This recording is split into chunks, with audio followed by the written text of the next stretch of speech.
Finally, we got something really good.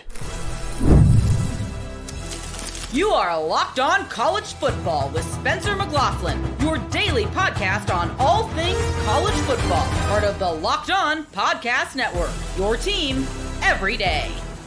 Welcome, everybody, to another episode of Locked On College Football. I am your host, Spencer McLaughlin, and thank you so much for making this your first listen or your first view every day. It's part of the Locked On Podcast Network, your team every day, and your daily source to stay up to date with the biggest stories in this, the greatest, and now slightly better sport on planet Earth. Notre Dame versus USC is something that should be extended. Notre Dame thinks so. We'll get Tyler Wojciak's thoughts from Locked On Irish. And what is happening at Florida? I mean, I know what's not happening. That's all on today's show, which is brought to you by friends at Monarch Money. Take control of your finances with Monarch Money. Use code LOCKEDONCollege at monarchmoney.com for 50% off your first year. So, it's finally officially here. A unanimous vote. That's how obvious this was. And you know what?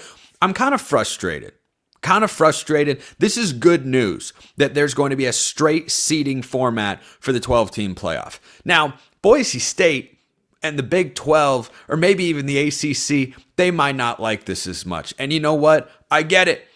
If you're a Boise State fan who looked at last season and thought, well, hey, we got a first-round bye, won our conference, and that gave us all sorts of benefits and whatnot, you're just giving the playoff committee the right to go out and just screw us every year. You know what? I'm not going to push back. Because, yeah, they have the right to do that. And guess what? They should have had the right to do that. Because winning a conference championship is not unimportant in this straight seeding format. It isn't. Because if you win a conference title, who have you beaten? A top 10, 15 team at least? It's going to bump you up. But it should knock you out as well. And they're still talking about the automatic qualifiers. This is just going to go on and on and on. We're drinking a fire hose of change in college football. Here's what I'm frustrated at, though. Not that Boise State or the Big 12 could get. No. I'm frustrated that this was a unanimous vote. We all watched it last year as the 12-team playoff format was released. And we all, from the outside looking in at the sport, thought to ourselves, this is insane. Why do you have to be a conference champion to get one of the top 4 byes? We all knew that Clemson and Boise State, who were conference champions in the playoff last year, the 2 lowest ranked ones, because you had Georgia, you had Oregon, you had Arizona State as well. We all knew that Clemson and Boise State in particular, Boise because they played the Mountain West, Clemson because they had 3 losses, for goodness sake, did not deserve to have what was a higher or better seat. Clemson didn't get it because they weren't one of the 4 highest ranked conference champions. But you can't tell me that Boise State having 1 loss all throughout the year was more impressive of a year or more deserving of a year, even with a conference championship, than what Penn State did. Newsflash, it wasn't. And we all knew it. And I watched those 2 teams play. Nobody thought that Boise State was better. Doesn't mean they shouldn't have gotten a shot. They were competitive in that game, by the way. Penn State kind of pulled away at the end, but I always felt like Penn State was a better team. And we all knew that going in. The game confirmed that. And guess what? We were supposed to believe, nope, Boise State got a higher seed because of the conference championship. And so, not every conference is created the same. What frustrates me is we all knew that, but the format existed. And now they go and change it, justifiably so, because they saw what a mess last year was. They go out and change it, and it's a unanimous vote. They unanimously voted. You know how hard it is in college football, politics, or even at the dinner table to get a unanimous vote on anything? I mean, what can you actually get a unanimous vote on nowadays? What? You can't get a unanimous vote on the playoff format. They're discussing, as I Ross Dellinger report, they're talking about having play-in games to the conference championship games that will get you 2 of the 4 automatic qualifying spots and all this crazy. Let's just save that for another show. I got plenty of them to do throughout the summer. They unanimously decided, yeah, we need to change the seating format. Then why did you have the other format in the first place? You doofy? That's the plural of doofus. So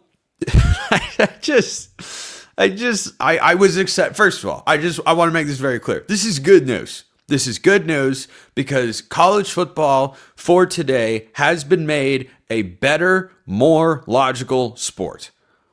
I am not someone, you can go back and listen to everything that I said leading up to the playoff, in the playoff, after the playoff, about the SEC and the bias, and how ESPN portrayed Indiana and all of that.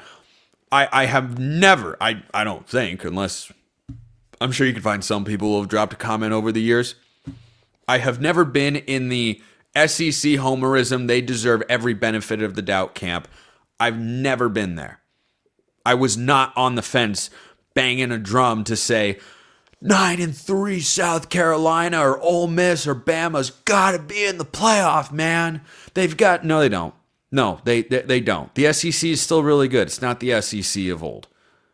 However, I am not going to sit here and pretend like Texas going 11-2 with a couple of close losses to Georgia is the exact same as SMU going 11-2 with a weak ACC schedule with a loss to Clemson in the title game that was also close. I'm not going to pretend that those two things are one and the same. They are not. They are not. Not every record is created equal. Not every conference championship is created equal in college football, which is why this is such a straightforwardly logical decision. And you know what? I applaud the decision makers for getting there because I don't get the chance to do that very often. There are not many instances, and my everydayers out there know this, there are not many instances where I'm coming on here and outright clapping and saying this is the right decision, college football is better because of this move, that move, or the other one. It doesn't happen very often. So when it does, you know what? Let's get excited. Let's get a little bit more excited. If you were in the Big 12 or you were in the ACC, Jim Phillips, the commissioner of the ACC, straight up said it might be in the best interest of college football, might not be in the best interest of the ACC. He's 100% right. Because while last year's ACC champ got left out of getting a bye, however advantageous that might actually be, because the bye teams went 1-3 the bye teams went 0-4. Yeah. But the teams that had a bye went 0-4. It's 1 year. It's a 1 year sample size. Teams that had that first round bye and the long layoff from conference championship weekend, they're not going to go winless forever in the sport. That's not something that will happen because you have too many good teams in there. It's just how it worked out last year. Arizona State lost, Oregon lost, Boise State lost, and Georgia lost. Right? So I look at what the committee, voters, decision makers, whoever has done here and say, okay, we've gotten it right. Can we go to my next preferred step where the first round games are neutral site and the teams that get a bye have a home playoff game? If you're going to make them wait that long, they should get a home playoff game, which is the ultimate reward in all of sports. Shouldn't that be both financially and competitively? Home playoff games are where it's at. That's what everybody should be striving for. So that's what I'd like to see next. I don't think we're close. I haven't even seen that get suggested, which is why I'm trying to get the ball rolling here. You know, I'm doing what I can, guys. I can only do so much, but this is a good decision. This is the right move. I don't expect the Group of Five to like it. I don't expect the ACC or the Big 12 to like it. If you feel screwed by it or feel like there are more opportunities for the committee to go and vote over Big 12 or ACC teams getting more favorable draws, I'm not going to disagree with you. Go prove them wrong on the field. That's my response to that. So let me know your thoughts in the comments below. Hit me up on Twitter, all that good stuff. I cannot stand the thought of Notre Dame and USC not playing. It would be despicable, disgusting, awful, terrible. USC seems to be instigating it. Is Lincoln Riley just scared? First, this episode brought to you by Monarch Money. Ever check your bank account and wonder, where did all my money go between dining out, online shopping, and entertainment? It's easy to lose track, and that's where Monarch Money comes in. Your personal CFO, giving you full visibility and control over your finances. Monarch Money isn't just a budgeting app. It's a complete financial command center. You can track all your accounts, investments, and spending in one place, so you stop just managing your money and you start building wealth. All-in-one convenience is what they are all about. Take control of your finances with Monarch Money. Instead of juggling multiple apps, you can use Monarch to check your finances, track spending, and even plan long-term goals. Take control of your finances with Monarch Money. Use code LOCKEDONCollege at monarchmoney.com for 50% off your first year. That's half. Pretty good. monarchmoney.com, code LOCKEDONCollege for half off your first year. Check them out at monarchmoney.com. I hope we can continue to have nice things in college football. We'll always have Tyler Wojciak of Locked On Irish to come on the show, whether they play USC annually or not. But it appears, Tyler, from the outside, that the potential cancellation of this long-running rivalry has been instigated from the Los Angeles side of things. How is it received in South Bend? A lot of objection, I would say. And, Good. At first, I would say, there are rumors about this happening. Honestly, it started a year ago when Lincoln Riley made some pretty cryptic comments at Big Ten Media Day. He was asked about it. And right away, just from his comments, you could tell that, wait a second, USC is actually not fully on board with the future of this rivalry. He was basically saying that, with the new playoff format, trying to get in there, you have to think about a lot of things. And at first, I was like, all right, that's never going to happen. Lincoln can say what he wants, but you would think that the administration at USC would step in and be like, hey, man, you shouldn't have a say in this. But I think he has a lot of say in this, which doesn't really make sense to me. We can get into that later. But it went from USC's ducking the smoke, look at them, to now I'm just sad, honestly, that this is even a legitimate possibility. And I really hope that USC figures it out. And I give credit to some USC fans that I've seen on social media who seem to share that same sentiment. I would say the majority of both sides want to keep it going, so we should just keep it going. But the powers that be in Southern California might not agree. The sentiment I get when things like this have even the potential to go away, not even taking into consideration if they actually do. It's like if you grow up to be an adult and then a child acting star from, the time when you were a kid goes out and commits a bunch of crimes and goes to jail, and you're just like, oh man, I didn't want to feel that. What happened to the innocent beauty of what I know and love pertaining to this situation? I would hate to see it go away because of the history. These are two of the most storied programs, whether you see them that way in the modern era or not, though Notre Dame was just in the national championship game, so that was a little bit more of a jab at USC, fairly, might I add.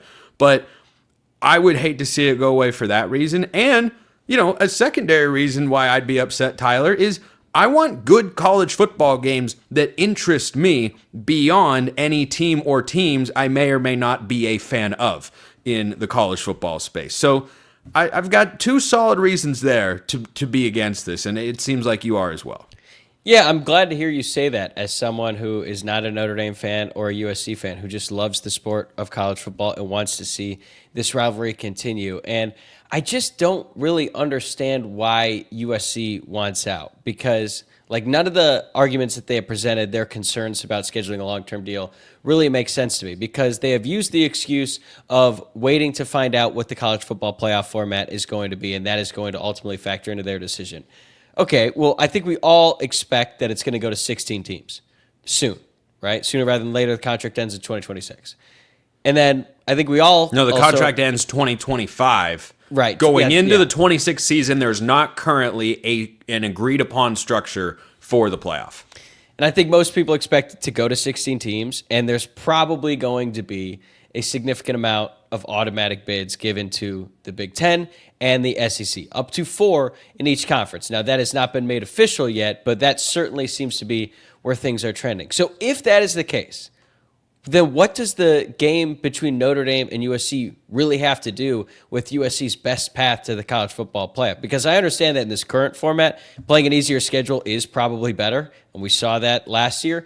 But also, the game between Notre Dame and USC would not impact USC's conference standings. They just have to finish in the top 4 of that conference. So it's like, that's a non-conference game. They worry about their Big Ten schedule. if they finish in the top 4, they're in. They get the benefit of playing Notre Dame on a national stage. So I think their argument is flawed. And frankly, I think it goes against everything that the school stands for, because as much as we are rivals with USC, there is a bit of respect, I think, mutual respect between both programs. And this goes against everything that they stand for. They had never scheduled an FCS opponent because they valued their strength of schedule. They wanted to play tough opponents every single week. They scheduled one. The fan outcry was so significant that they had to remove it.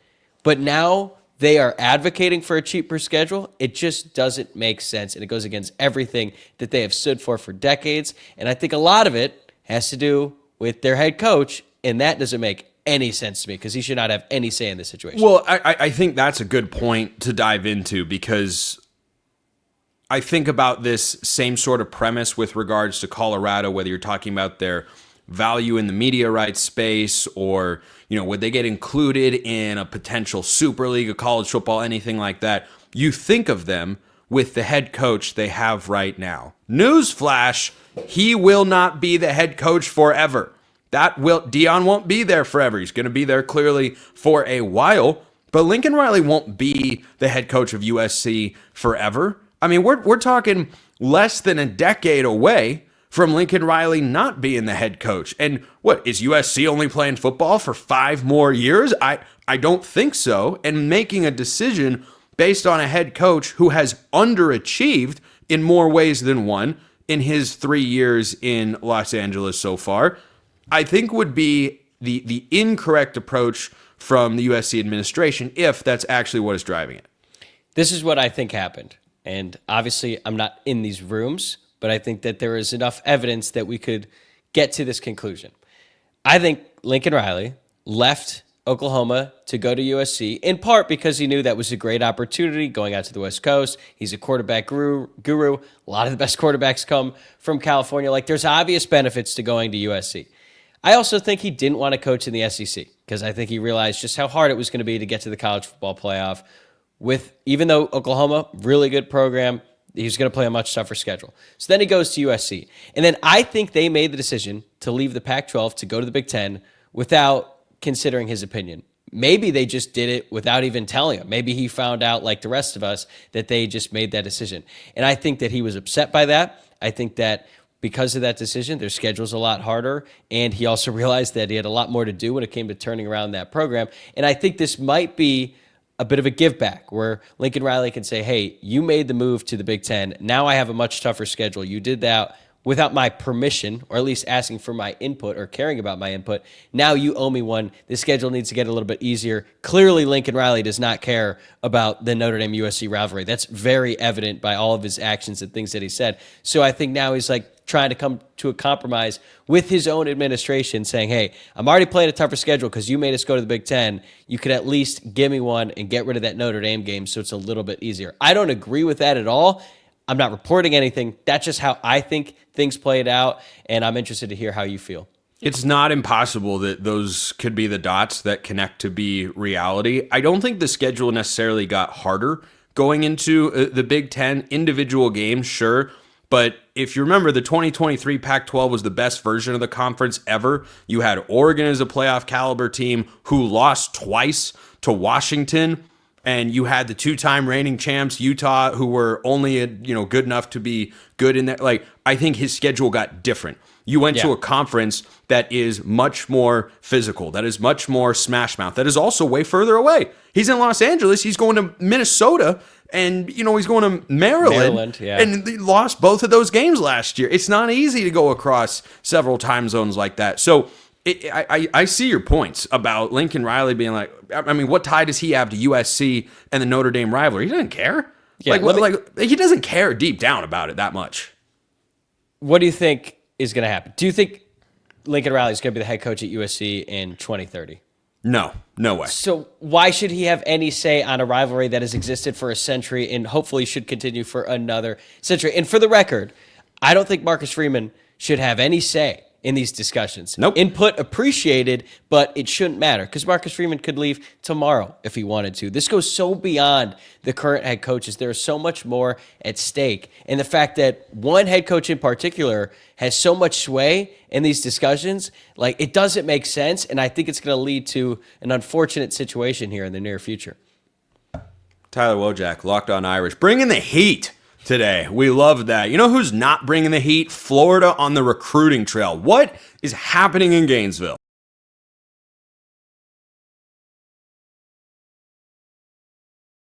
I don't know what's happening in Gainesville. I do know what's not happening in Gainesville. Commits rolling in left and right. Brian Smith, recruiting analyst, host of the Portal Podcast, is here to discuss.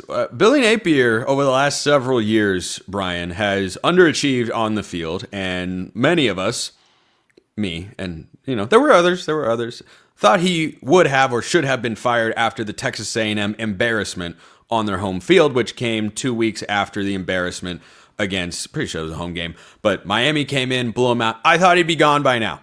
I did. I still think his seat can be really, really hot. He could also have a good team. But one of the saving graces, I think, over the last couple of years, as the results on the field have been nowhere near what Florida football should be, is you look at his recruiting classes, top 5, top 10 classes. Boy, I tell you that's got some potential, right? That can be a saving grace for a head coach who's struggling on the field. What's going on with Florida? Is it just too early in the cycle? Because we're almost to June, and there are 2 players committed to the University of Florida in the 2026 class. 2. USC has 27. I think it's a couple of things. Number one, Billy's on the hottest of hot seats. Let's just get that out of the way. Fair enough. But number 2, that staff's not doing a very good job. And that's what you're basically alluding to and setting me up for. So thank you for that. But it's Florida. Okay. I run the Locked On Seminoles podcast, and I say on that show constantly that Florida is a top 5 job in college football. Easily. A dead rat could recruit to the University of Florida. It's a nice town. It's right off I-75. The swamp, the stadium itself is dope. The fans are great. The environment's awesome. Like, it's all there. You're the only school in the state of Florida which sends more players to the NFL than any other state that's in the SEC. Beyond that, and the fact that it's a top 20 public university by any measurement, they don't have anything going for them, Spencer. So anyway, now that I've done piling on, they've got a good official visit list, but from what I've heard, some of the boosters might be a little leery of bailing Billy out like they did last year. Like the money they were going to buy him out with, they decided to spend on NIL last year. That's why that class finished like it did. They're not doing that right now. And it shows. They've got 2 kids committed, one of which is from a family that are a bunch of lifelong Gator fans. So do I think this is going to end well? No, but this is the slow roll class because the only chance they have is to get to the season and win more than I think they will because their schedule, again, is ridiculous. But yeah, they do that, they'll flip some kids. But I think their fans are going to be moaning and groaning, rightfully so, because they've got a really good visit list all the way through June, and they're not going to get near the commitments they should because kids don't believe Billy's going to be there. And their staff just hasn't done a good enough job either. Yeah, it is early. It's not like Florida can't, surge up the ranks because, as you mentioned, it's Florida, big visitor. Like, they're currently ranked in the 2026 cycle outside of the top 70 nationally, which at number 74 at the moment. Like, unless you are 2 weeks into the cycle, that just feels like something that shouldn't ever be said. They could still pull off a top 25 class. I do feel, Brian, after the 7th ranked class, according to 24/7's rankings a year ago, I feel like they have too much ground to make up to get back inside the top 10 once more. The only way they could do that is if they flipped a couple of 5-stars. And it's possible at UF, but that would take a season where they won 9 or more games. Do I buy that they're winning 9 or more games against that schedule? No. Not happening. So with that being the case, I think they'll end up around number 15 to 18. And that's if the Billy situation comes to fruition early enough, whether he's definitely gone or he's definitely staying. And that gets really dicey. Their last game of the year is against Florida State. The entire schedule is difficult, especially the back end of it. There's too many things to look at. So we'll see where they're at the end of June. We'll talk about that on Locked On Seminoles. I'll do a crossover with Brandon and Locked On Gators and make fun of them because even Florida State, after a 2-10 season, has 9 commitments. Think about that. I mean, you can't get worse. Yeah, and 9, by the way, is not a supremely high number for this time of year. I know it's better than 2. Like I can already see the comments that'll roll through. It's May, come back in July. Like there has been no foundation. The floor on this recruiting class for the Gators is so low. The ceiling, I really feel with where everybody else is at, I don't see him cracking the top 10. I think cracking the top 15 would be a minor miracle at this point. Do I think they finish outside the top 50? No. I think maybe their floor is top 40 at least, but that feels like a situation, Brian, where it can be used as another reason by the boosters to oust him from his job. That's the way it comes off to me. It's just one more thing that can be piled on to say, yeah, we're not doing the Billy Napier experiment anymore. I 100% agree. I don't know what Billy's buyout is. I haven't looked it up in a long time, but I think they're at that point where they're just like, we're going to have to eat this. And again, their schedule is not friendly. You're going to find out real quick. But if they have any game like they did last year, then this one was at the Swamp, where Miami came in there and just kicked their tail early in the season. If there's any game, they go to Miami game, like game 4 or something like that. If it goes the same way, he may not make it to the Florida State game. He may not make it to November 1st. Florida is one of those schools where they've got a little quicker hook because the fan base will just flat stop. Like they got a really small section of people that spend a lot of money, kind of like at Oregon, kind of like at Texas, etc. And if they say no, it's a problem because all the donations come from that group, the Bull Gators, as they call them, that group. And if they say no, it's problematic. So I think a lot of it's going to be on recruiting because, again, they bailed him out with a ton of NIL money at the end of last year, or else they wouldn't have had a top 20 class. So we'll see what happens. But right now, I'm still puzzled. It's Florida.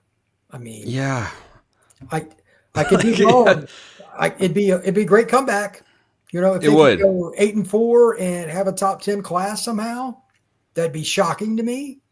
But I think they got to get to 9 to kind of, like go to a decent bowl or be on the verge of the playoff to make it. I just don't think it's going to happen. Yeah, and I mean DJ Lagway is really good.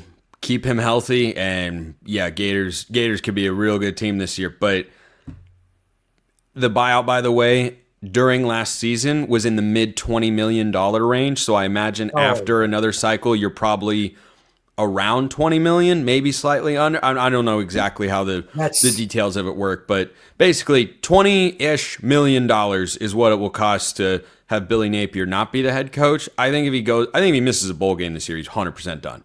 Like no ifs, ands, or buts about it. He's got to be fired. Has to be. I wonder if he'd keep his gig at 7-5.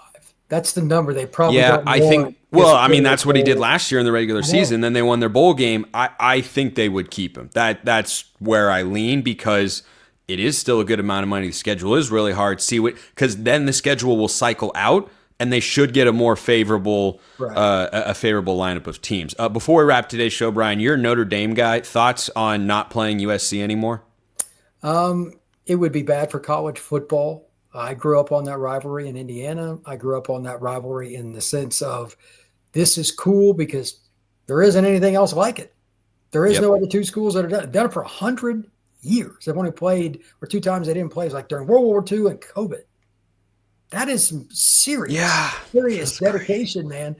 And I'm just going to say it. USC is a bunch of chicken, you know what, for this. The administration is the problem. I know some of their former players, a lot of their fans. I did a show with Mark Culkin, Locked On USC, and he is livid. Yeah, he's hot and bothered. And to be honest, he brought up a great point. If you don't put Notre Dame, because it's every other year you play at home, if you don't put Notre Dame on the home schedule, what do you think their ticket sales are going to be in the years that they would have had them? Not as good. Yeah. Because who are you going to replace that game with? You're not. You gonna do an old Pac-12 matchup with Oregon State or Washington State? Okay, fine. It's not Notre Dame. Yeah, it's not the same. And I guarantee you, several boosters who love to go to Chicago and then go into South Bend, those guys, their donations are going to go bye-bye. So it's dumb. And they're hoping for the guaranteed 4 picks for the Big Ten. Right now, you need to worry about winning more than 7 games. Yeah. So Yeah. Notre Dame's your concern. It isn't going to make any difference, and they have the wrong leadership in place. Brian Smith, recruiting analyst, the Portal Podcast, Locked On Seminoles. He's all over the place. That's it for this week. Appreciate everyone listening. I'll see you next time. And until then, hope you have a wonderful rest of your day.